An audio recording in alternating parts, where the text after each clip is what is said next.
Le 1er avril prochain, c'est pas juste le poisson d'avril, c'est aussi la journée nationale du travail invisible. Pour nous parler de cette journée, nous recevons respectivement la présidente de la FEAS de Laval et aussi la directrice générale et fondatrice de Mieux-être à Laval, Marielle Gilbert et Lisanne Grégoire. Merci d'être à Laval et compagnie. D'abord, première question qui s'impose, c'est quoi cette journée du travail invisible?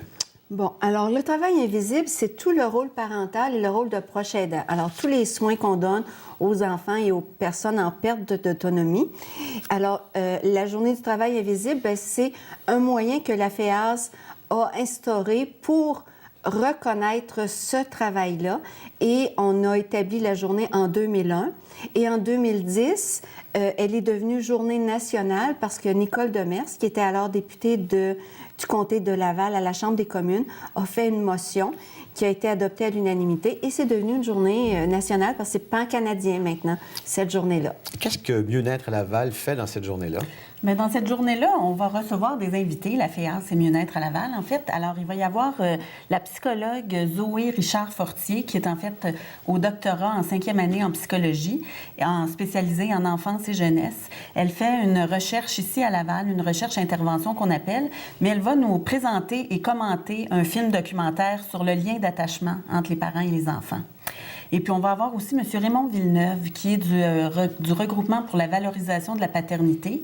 Alors, c'est un expert ici au Québec, là, qui est un conférencier très connu dans le domaine. Alors, il va nous parler du rôle paternel, comment on fait pour aller aider les pères à se sentir impliqués, parce qu'on vient d'une époque où ça n'était pas tant que ça. Donc, les hommes sont en train de retrouver leur rôle. Et moi, personnellement, je vais présenter une présentation qui s'intitule « Entre nature et culture ». En fait, c'est un peu pour se recentrer sur les besoins fondamentaux du petit bébé. Parce qu'un petit bébé, quand ça naît, il n'y a rien de moderne dans un bébé. Il ne sait pas qu'il arrive ici au 21e siècle. Il pense qu'il peut arriver chez les chasseurs qu'ailleurs. Puis de la même manière qu'un petit oiseau, quand il naît, quand il sort de son œuf, il y a une attente spécifique d'espèce, d'une prise en charge qu'un oiseau va lui donner. Le petit poulain, c'est pareil. Il s'attend à la prise en charge qu'une jument va être capable de lui donner. Alors, le bébé humain, il s'attend à des soins particuliers pour poursuivre son développement puis être un petit enfant sain et équilibré. Alors, c'est de ça qu'on va parler. Et tout ça, ça a lieu à quel endroit, justement? C'est à la Bibliothèque multiculturelle au 1535 boulevard Chaumedet. Les gens peuvent s'inscrire jusqu'au 28 mars. Et, excusez-moi, on va avoir aussi des invités d'honneur. On a 2 invités d'honneur qui vont accueillir les participants. C'est Céline Duval, qui est présidente provinciale de la FEAS, et Désirée Boudreau, qui est sage-femme et présidente de Mieux-être à Laval. Alors, la FEAS a aussi des liens avec les sages-femmes. Alors, c'était vraiment un arrimage cette année parce que le thème de la journée, c'est le rôle parental, c'est vital. Alors, l'arrimage avec Mieux-être à Laval, on ne pouvait pas demander mieux. Ça vaut combien de mamans à la maison qui s'occupent d'enfants? Est-ce qu'on a chiffré ça? J'avais entendu un chiffre à l'époque. Est-ce que c'est toujours le même? Il n'a pas été mis à jour depuis assez longtemps, mais au début des années 2000, Statistique Canada l'évaluait entre 29 000 et 35 000 par année. Sûrement beaucoup plus maintenant. Oui, probablement. Il y a des chances, mais c'est ça. Mais les reconnaissances qu'il y a en ce moment, c'est au niveau de certains crédits d'impôt, des choses comme ça, mais ça ne comble pas tous les besoins et ça ne diminue pas l'appauvrissement des personnes qui donnent du temps pour prendre soin des enfants ou des personnes en perte d'autonomie. Alors, on travaille aussi à essayer de développer des mesures. Je pourrais peut-être dire 2 mots sur Mieux-être à Laval, qui, justement, cherche à soutenir les parents au moment de la venue d'un enfant. Notre organisme, c'est en fait un centre de ressources périnatales, différents services autour de la naissance.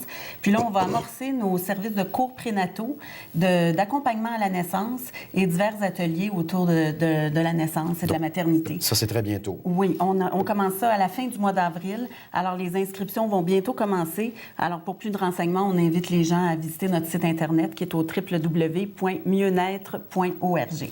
La FEAS existe depuis 1966. Oui, c'est ça. Vous êtes bientôt dans votre cinquantaine. Et ça approche, oui. Je connais le nom, mais je ne sais pas ce que ça fait. Ça fait quoi, une AFEAS, au juste? Alors, AFEAS, c'est Association féminine d'éducation et d'action sociale. Alors, c'est un organisme qui vise l'information, la sensibilisation, la conscientisation et l'action. Alors, toujours pour améliorer les conditions de vie des femmes et de leurs familles. Ça a passé beaucoup aussi par la reconnaissance du travail invisible, par l'autonomie financière. On a travaillé dans le domaine de la santé. Alors, c'est toujours pour améliorer les conditions de vie des femmes au Québec. Il y a quoi, 10 000 membres, c'est ça? Oui, autour de 10 000 membres, partout à travers la province. On a 275 groupes à travers la province. Dans 11 régions différentes. Oui, c'est ça. Donc, elle va fêter son 50 ans dans 2 ans. Elle est plus forte que jamais, on peut dire, la FEAS? Oui, on reprend, comment je pourrais dire, on développe les nouvelles technologies. Alors, on a une page Facebook sur le site web de l'association qui est très active. On a aussi toutes nos publications qui sont sur le site web. On se présente régulièrement à des commissions parlementaires pour tout ce qui touche la condition féminine.